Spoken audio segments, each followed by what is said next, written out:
Tretia myška bola myška Kiska. Tá mala kožuštek úplne strieborný, až niekedy na slniečku vyzeralo tak, že sa trbliece.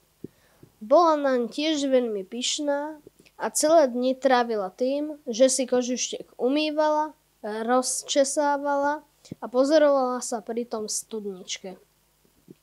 Som najkrajšia myška v celom Smrekovci, hovorila si Kiska, keď sledovala svoj odraz v priezračnej vode.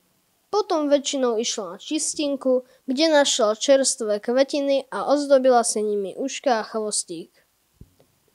S nezabudkou za uškom sa potom prechádzala po lese, aby ju všetky zvieratka dobre videli a mohli ju pochváliť, aký má kožuštek nádherne lesklý a hebký. Ja nie som ufúľanec, ako napríklad pán Tchor. Užívala si Kiska a škaredo sa na neho pozerala. Celé dni myslela len na seba a svoj strieborný kožuštek, dokonca často aj v noci.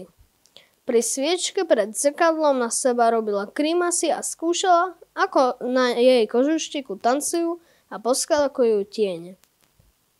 Potom bola veľmi unavená, takže rovnako ako Hryska a Ryska zaspala správu o tom, že do lesa už prišla zima.